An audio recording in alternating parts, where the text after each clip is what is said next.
Buenos días. Esta es la clase 3 del curso Bases Bioquímicas y Fisiológicas de la Endocrinología. Este es un curso organizado por el Departamento de Docencia del Laboratorio de Biología Ósea de la Facultad de Ciencias Médicas de Rosario y la Asociación Científica Rosarina de Estudiantes de Medicina, ACREM.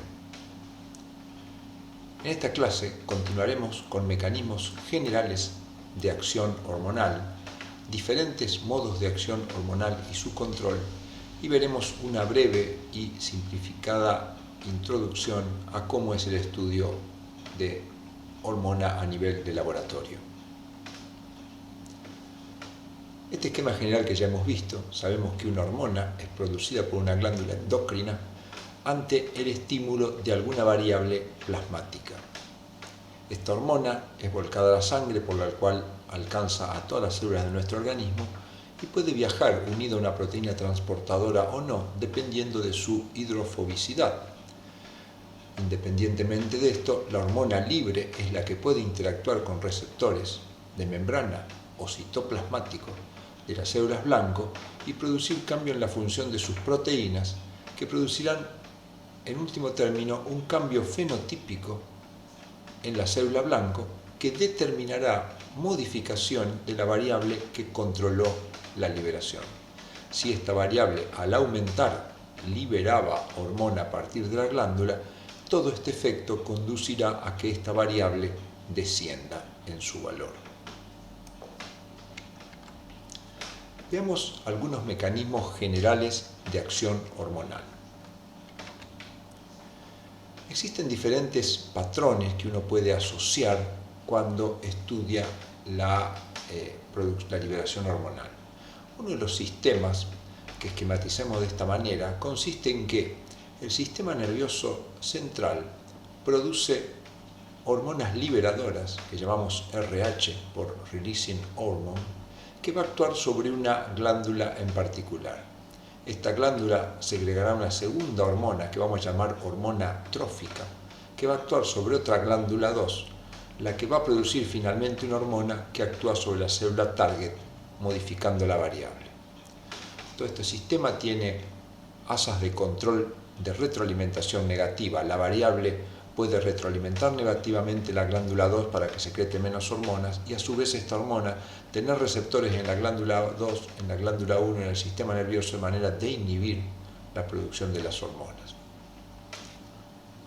Un sistema similar vemos acá, en el cual el sistema nervioso libera la hormona liberadora que actúa sobre la glándula 1. Esta produce una hormona que es la que directamente, sin tener otra glándula intermedia, actúa sobre las células target, existiendo mecanismos de retroalimentación negativa a través de la variable modificada por la célula target o por la hormona sobre el sistema nervioso, y también podría ser sobre la propia glándula.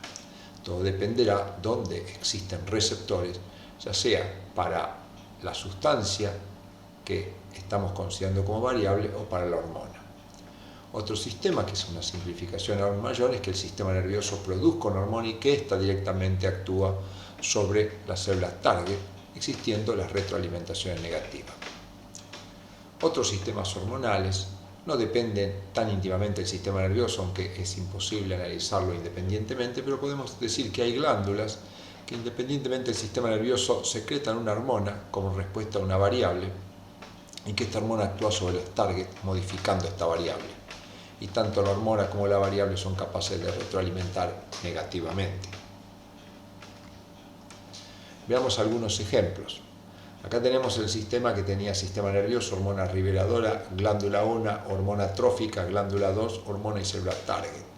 Dentro de estas hormonas tenemos los estrógenos, la testosterona, las hormonas T3, T4, el IGF-1, el cortisol y la DEA.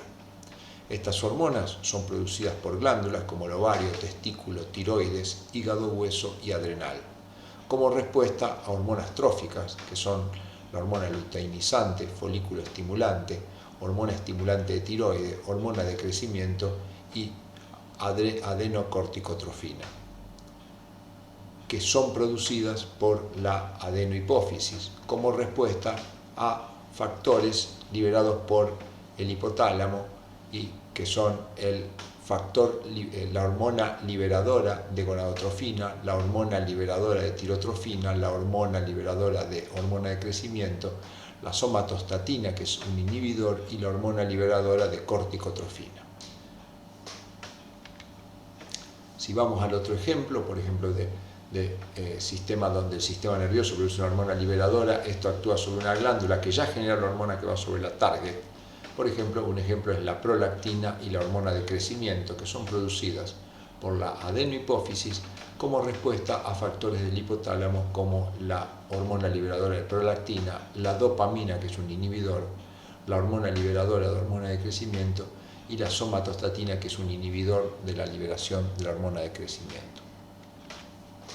En este sistema, donde el sistema nervioso genera una hormona que actúa directamente sobre la target, tenemos las hormonas producidas por la neurohipófisis, donde tenemos la antidiurética o vasopresina y la oxitocina. Las glándulas target son, por ejemplo, la glándula mamaria, el riñón y los vasos sanguíneos. Siempre la hormona, por supuesto, circula por sangre. Dentro de los sistemas donde tenemos una glándula que produce la hormona y va sobre la target sin participar de manera tan explícita el sistema nervioso, tenemos como glándula, por ejemplo, el páncreas, la parte folicular de la tiroides y las glándulas paratiroides, que producen insulina y glucagón por parte del páncreas, calcitonina, la hormona, la parte folicular de la tiroides, y paratormona, la paratiroides, que van a actuar sobre tejidos que tengan obviamente estos receptores y que no están representados por un solo tipo de célula. La variable modificada, en este caso es fácil de entender, cuando el páncreas produce insulina o glucagón, la variable que se modifica, una de ellas es la glucemia, y cuando la tiroide folicular y paratiroide secretan calcitonina o paratormona, es la calcemia la variable que controla ambas hormonas. Volveremos sobre todos estos sistemas cuando estudiemos cada una de las hormonas en particular. Veamos ahora de manera general diferentes tipos de respuesta y acción hormonal. La respuesta la podemos clasificar de diferentes maneras, por ejemplo, respuesta celular escalonada, receptores diferentes, respuestas autorreguladas, receptores múltiples con diferentes combinaciones, regulaciones por proteínas transportadoras y regulaciones activadoras inhibidoras. Veamos en qué consiste este tipo de respuesta. Empecemos con la respuesta celular escalonada. Supongamos que esta es una célula target que tiene varios genes, el G1, el Gen 2 y el Gen 3. Los genes 2 y genes 3 no se expresan, solo se expresa el Gen 1, con lo cual la célula tiene una determinada función y a su vez expresa un receptor, con lo cual es capaz de reaccionar a la presencia de la hormona 1.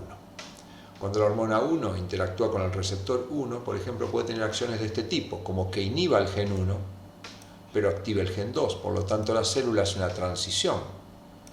Deja de tener el receptor 1 y pasa a tener el receptor 2.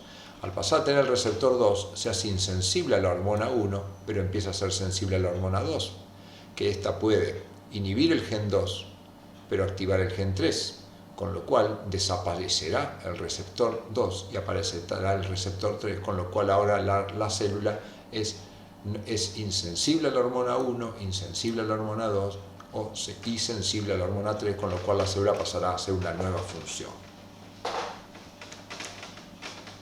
Hacemos otro mecanismo de acción de las hormonas, son lo que podemos llamar los receptores diferentes. Supongamos acá estos recuadros en diferentes colores representan diferentes células de nuestro organismo con fenotipos distintos, por eso asignamos diferentes colores. Y tenemos una misma hormona, pero esa hormona tiene diferentes receptores en células de diferentes fenotipos. Por lo tanto, aun cuando la hormona es la misma, en estas células que tienen el receptor R1 producirá un efecto en particular. En esta célula que tiene el R2 producirá otro efecto y en esta que tiene el R3 producirá otro efecto. Posiblemente porque son a lo mejor receptores asociados a algún tipo de segundo mensajero que no es el mismo ni es el mismo que acá. Por ejemplo, este podría ser un receptor asociado a proteína GS, este asociado a proteína GI y este asociado a proteína GQ, con lo cual las proteínas que participan en los efectos son distintos y por lo tanto los cambios van a ser diferentes de acuerdo a los fenotipos iniciales de cada una de las células. Un caso de este tipo por ejemplo el que ocurre con la adrenalina, que produce efectos diferentes de acuerdo a qué célula actúa, y esto se debe a que la adrenalina tiene diferentes receptores en diferentes tipos de células. Pasemos a las respuestas autorreguladas. Ya sabemos que una glándula produce una hormona en particular, que va a actuar sobre un determinado receptor en una célula blanco, produciendo un determinado efecto. En muchas circunstancias, la glándula también produce una proteína que es una antihormona que lo inhibe. Por lo tanto, si en una determinada circunstancia se produce más hormona que anti-H1, el efecto sobre la célula target va a ser importante. Pero si en una determinada circunstancia se produce más anti-H1 que H1, el efecto va a ser menor. Entonces, de esta manera puede controlar el efecto que hace sobre las células target de acuerdo al cóctel o la proporción que haya de H1 y anti-H1. Veamos los casos de acción hormonal con receptores múltiples con diferentes combinaciones. Ya lo hemos visto cuando estudiamos, por ejemplo, los receptores mediados por proteínas SMAD. Supongamos, esto sería más general, supongamos que en una célula tenemos tres tipos de receptores, R1, IR2 y R3, relacionados a una hormona H1. Pero puede ocurrir que si R1 se dimeriza y R2 se dimeriza formando un tetrámero, en este caso H1 tenga un determinado efecto, pero si solo es un dímero puede tener un efecto 2, y si R1 se une con R3 puede no tener efecto. Entonces, con un grupo de receptores puedo tener diferentes efectos sobre un mismo tipo de célula de acuerdo a qué tipo de combinación tienen los receptores entre sí. Vamos a ver regulaciones por proteínas transportadoras. Las proteínas transportadoras no solo llevan a una hormona de un sitio a otro y favorecen su solubilización, sino que participan en la regulación de la respuesta hormonal. Supongamos una glándula que produce H1 y que se puede unir a una proteína HBP1. Recordemos que en general cuando terminan en BP son binding protein, son proteínas de unión. Entonces supongamos esta situación hipotética donde H1 se une a esta proteína de transporte y estimula una célula target produciendo un efecto. Puede ser que esta célula target, ante la acción de H1, produzca ella misma otra proteína de estructura primaria distinta a la 1, pero que también es capaz de unir la hormona, pero que cuando la une, la hormona pierde el efecto. Entonces, de esta manera, una autorregulación. Supongamos la situación en que la célula produjo mucha hormona, tendríamos mucho efecto sobre la célula target, por lo tanto también tendríamos mucha producción de HBP2, con lo cual, de alguna manera, uniríamos más hormona hacia este sitio que lo que unimos hacia este, y por lo tanto autocontrolaríamos el efecto porque de esta manera estamos como inactivando a la hormona. Y vamos a otra regulación activadora e inhibidora. Por ejemplo, tenemos una hormona H1 que actúa sobre una célula target. La célula target tiene dos receptores, o mejor dicho, tiene dos genes. Un gen para un receptor 1 que se expresa y ese receptor está en la membrana, pero el gen 2 no se expresa porque la hormona cuando se une a R1 produce un efecto 1, pero está inhibiendo al gen 2.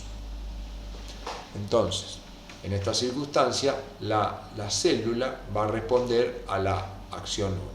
Si la hormona se va, se retira, este gen puede expresarse y expresará el receptor 2, con lo cual puede responder a otra hormona H2 que quizás inhiba el gen 1 y me deje sin este receptor y la haga insensible a la hormona 1.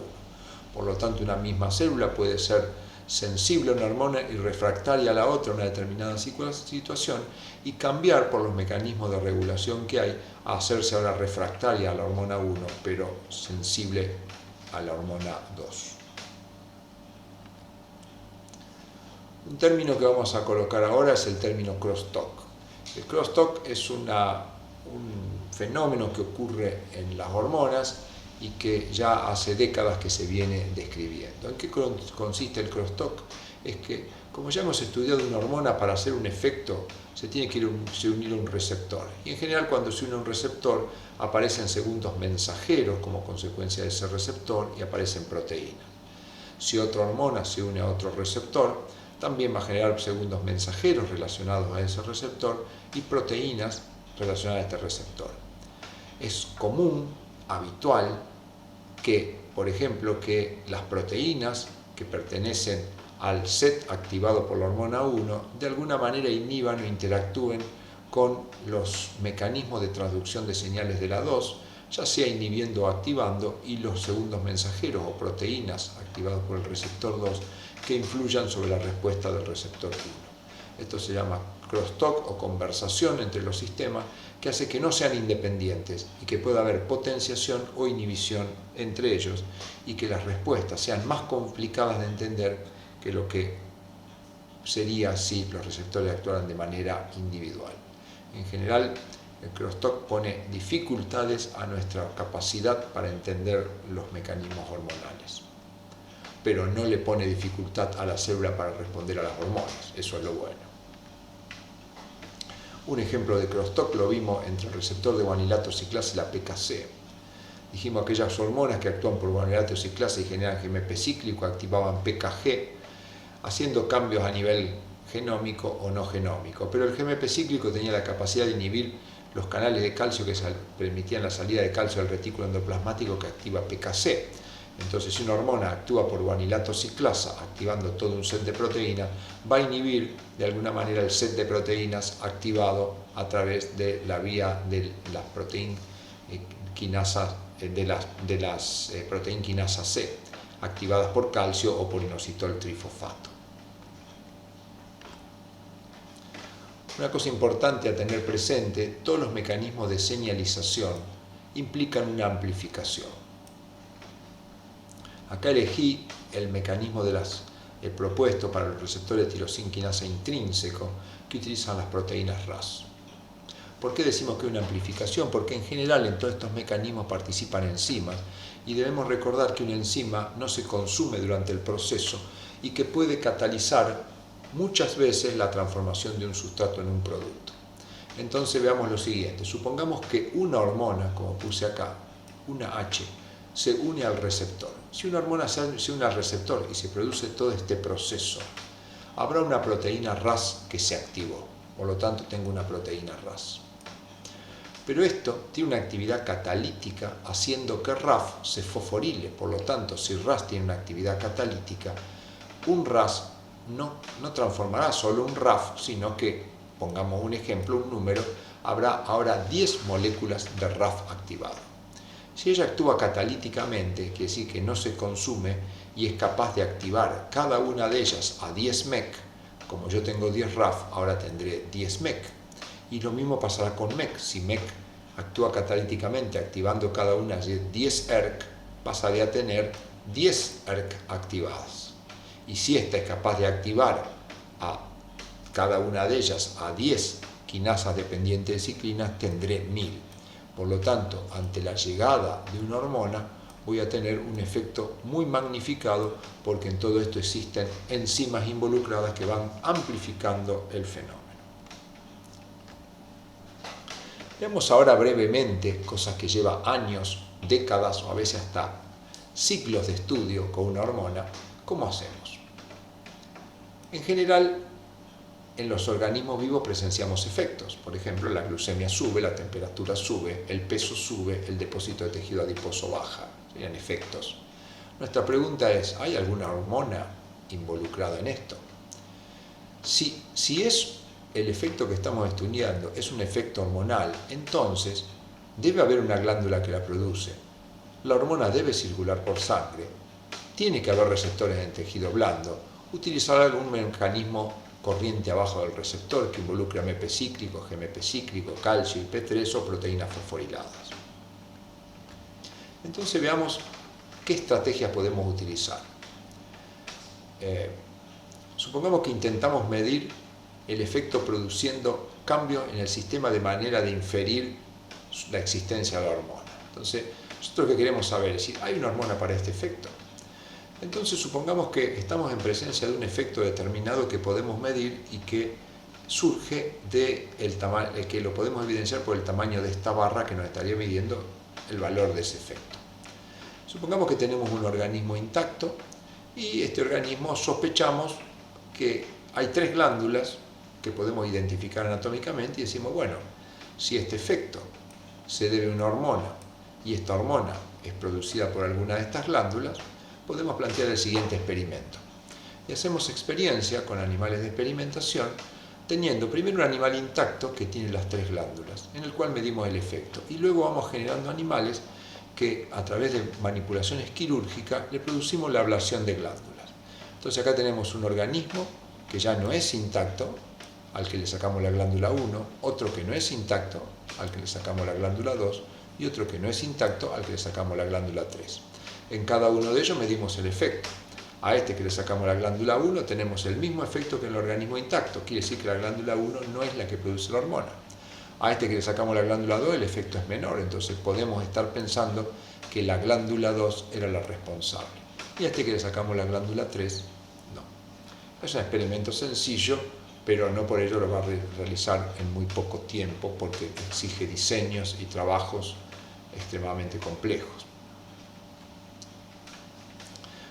Entonces, otro mecanismo sería el de purificación de sangres o tejidos. Supongamos que tenemos un animal, solo el animal tuviera 3 glándulas y tenemos un efecto y otra vez el mismo conflicto. Este efecto es llevado a cabo por una hormona.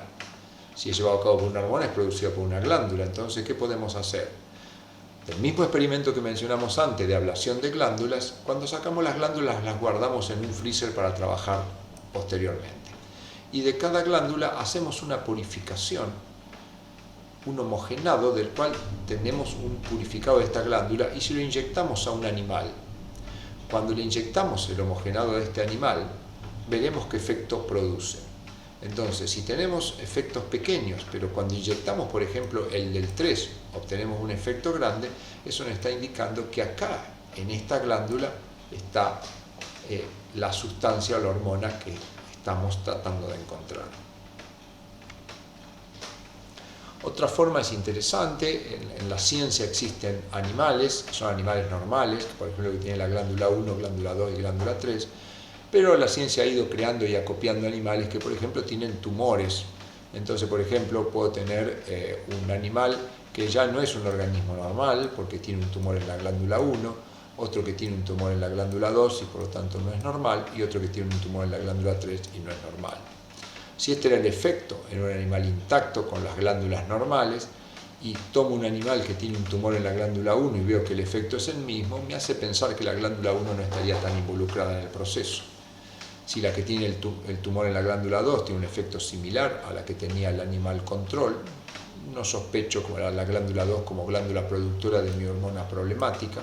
Sin embargo, si el animal que tiene un tumor en la glándula 3 tiene un efecto mucho más grande, esto me hace pensar que entonces la glándula 3 es la productora de la hormona. Vuelvo a repetirle, esto es muy sencillo como está planteado, no es tan fácil de hacer y no solo con este experimento puedo llegar a la conclusión.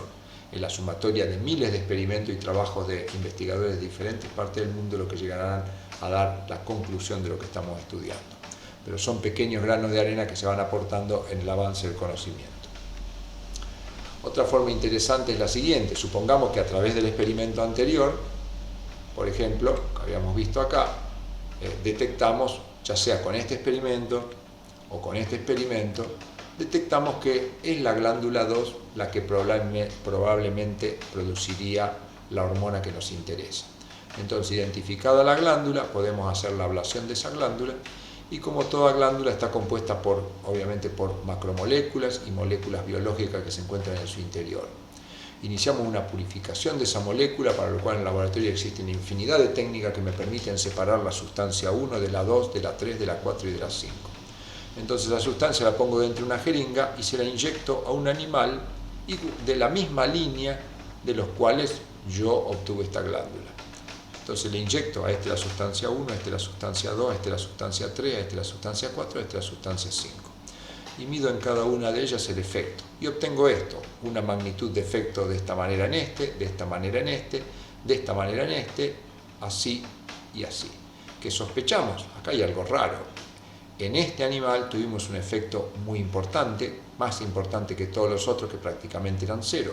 Entonces eso me hace sospechar que la sustancia 3 es la hormona. Entonces, si ya sospecho que la sustancia 3 es la hormona lo he sometido a discusiones con la comunidad científica, otras personas lo han demostrado, es como que nos vamos convenciendo de que esta es la hormona. Entonces, ¿qué hacemos? Este es un paso clave en la investigación hormonal. Le inyectamos esta sustancia 3 a un animal que sea distinto genéticamente del que produce esta sustancia 3. Si este animal es genéticamente distinto, su sistema inmune generará una respuesta inmune, con lo cual generará primero IgM y luego de otras inoculaciones generará IgG en respuestas inmunes secundarias. Entonces, ya ahora, teniendo un anticuerpo y teniendo la hormona que he purificado, yo esta hormona puedo marcarla con un isótopo radioactivo o con una enzima, y combinando esta hormona marcada con un isótopo radioactivo con las IgG, construir un radioinmunoanálisis, o con la hormona marcada con una enzima y la IgG construir un ELISA, con lo cual ya de ahora en adelante podré medir la hormona con bastante más facilidad. Entonces, ya sé quién es la hormona, ya la puedo medir, ya sé quién la produce, ya sé cuál es al menos uno de sus efectos, que fueron los que descargaron el interés por esta sustancia. Entonces, ahora entraré a ver si esta hormona produce otros efectos. Entonces, ¿qué hago? Tomo dos animales de la misma línea que producen la hormona que estoy estudiando. A uno de ellos lo llamaré control, al cual le pongo un vehículo, una solución que no contiene la hormona, y a otro le coloco el mismo vehículo, es la misma solución con la hormona. Entonces, como ya sabemos, esta hormona produce el efecto rojo que hemos visto. Los controles no lo presentan porque no le inyecté la hormona, si le inyecto la hormona sí. Pero ahora empezaré a medir otras variables. Entonces, por ejemplo, si a los controles pongo la vista en esta variable 2, que la mido, por ejemplo, supongamos que esto era la glucemia. Ahora acá voy a medir la concentración de urea plasmática.